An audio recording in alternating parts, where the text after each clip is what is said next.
What's up guys, N.O.A.B here, day 3. Got Eb right in front of us, the rest of the gang's behind. We are actually going to the Grand Canyon from St. George. So we got a 180-mile trek here on our dual sport bikes. And we're gonna see some epic cinemas. So we got this huge, long road to travel on for quite a while. And no real difficult or technical riding today, just this long road, but it's gonna be supposedly, and I'm going to have to probably agree in advance that it's gonna be well worth the long road. Daisy Chain, my WR250R mainland bike, has been performing beautifully, and I love it. So wow, gosh, I can't even begin to describe how amazing trips like these are. They dig into your soul and just kind of stay there forever. And it's not just that there are these magnificent roads and these wonderful views that we can see with our friends and embark on these wonderful journeys, but it somehow cleanses your soul. It somehow cleanses your soul and spirit and just rejuvenates your life to where you appreciate, play is gonna play, play, play, play, play, and the haters, and it's just gonna rejuvenate your life for the better. Anyone who goes on a trip like this with your friends will know what I'm talking about. It's just an amazing thing to do. Being on two wheels with your homeboys and homegirls and girlfriends and your wives and your husbands and your daughters and your uncles and your aunties and your aliens, it's just something that I feel everyone should do in their lives. If not just once, many times. Once will do it for you, and you'll never be able to like stop. It's an amazing thing to do. It's an amazing adventure. It'll wipe all your fears away. It'll wipe all your depression away. At least for the moment, you know, you're living in this wonderful moment. And I can't even begin to like explain the sheer gratitude I feel that I have the opportunity to do this. You know, I'm not a rich guy. I spend all my money to going on these trips. I'm at the verge of losing my job. I've been on the verge of losing my job for about 3-4 years now, but with a contract-based situation, that's how it is. But I care not about the money aspect of it. You can only live once, and you might as well make those memories while you can.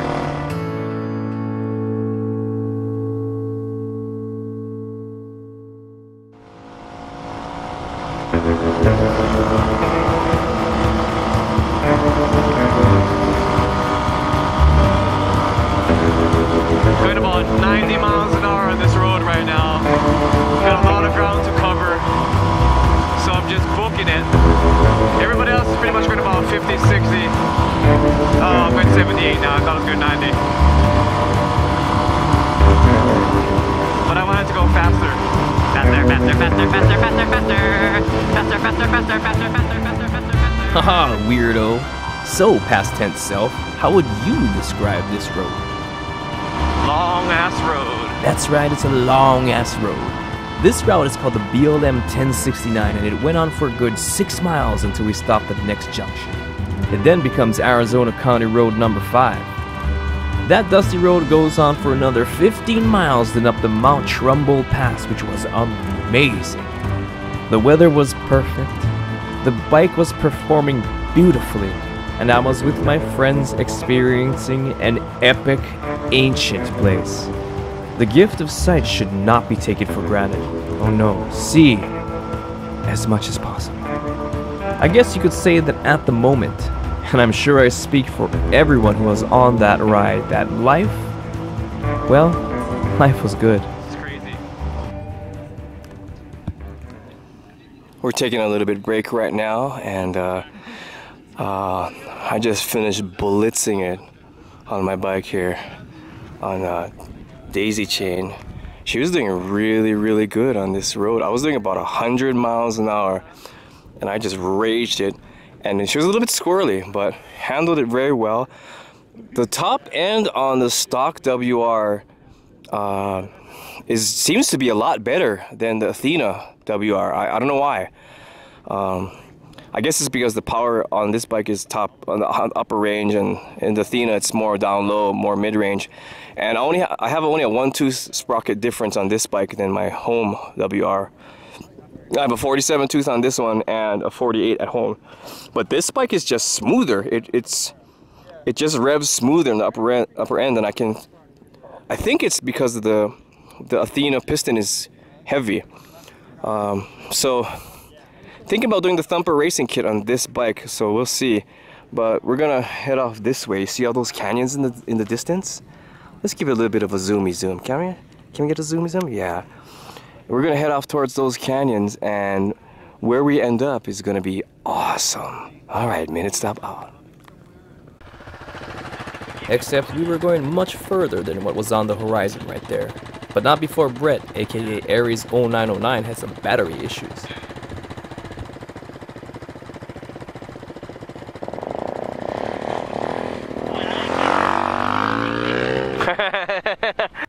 After about another 45 minutes, we ended up at a schoolhouse museum in the middle of nowhere. We took a rest, had a bite to eat, played around, and even learned some stuff. That was pretty cool. Yeah! We're talking about the swing action. Yeah! We're talking about that swing action. Yeah! Oh, this is kind of cool.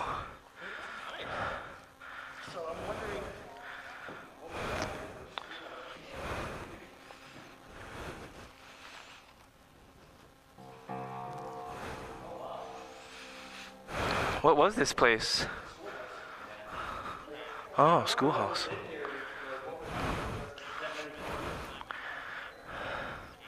Was this where Custer's last stand was? No, that was the first cluster cuddle. A Custer cuddle. Custer's last cuddle. Just the lady that invented the Whipple supercharger. Shortly after the museum, we encountered the Mount Trumbull Pass. It offered great views and it was a nice change of scenery and pace. But more importantly, some say that there's a legend about this place. Allow me to take a moment to tell you the story of the legend of the Seamus brothers. You see, a long time ago, a man named Seamus McTavish moved here from the north to Mount Trumbull with his wife to lead a simple life. They eventually had 3 sons, and because they were lazy folk, Seamus and his wife named all 3 sons Seamus. They were all called Seamus McTavish. It was kind of hard during the holidays, you know. The legend has it that the Seamus brothers were separated at birth and by a good long distance until one day, many years later, they magically reunited for an adventure which led them to their place of birth. It took 45 minutes, but eventually they remembered their roots and thus life changed for them. They laughed, they cried, they almost died, but the brothers Seamus were united again, and perhaps, if we're lucky, we'll hear their stories. But that's for another time. Back to the show. We're getting really close to the edge, the end of our trail now. We've been riding for 85.6 miles. We're waiting for the rest of the gang to catch up with us, and then we're gonna go finish our trail. Look at this place. It's already looking sweet, and it's just amazing. Like, I want to go over there and see what's over there, and but no, we're gonna go someplace else. Yeah. Okay, check back in a bit. And now we are on the final leg of our journey. Come join us as we make our way towards the sunset to one of the greatest places on Earth, the Grand Canyon.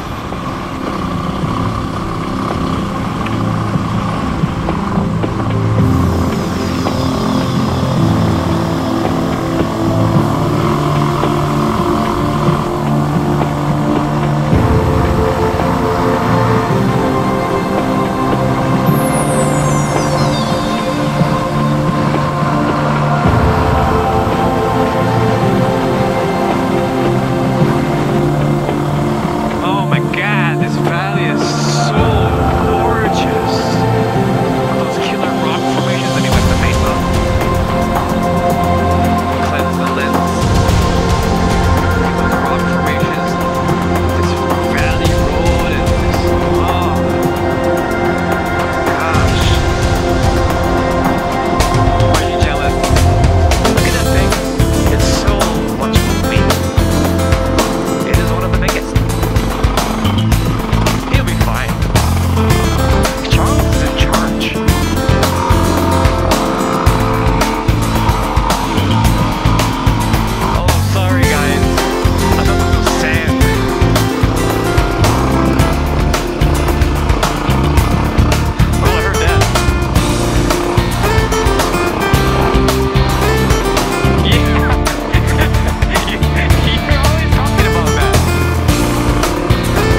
Well, we've made it to the end of our... Oh, would you just look at this thing?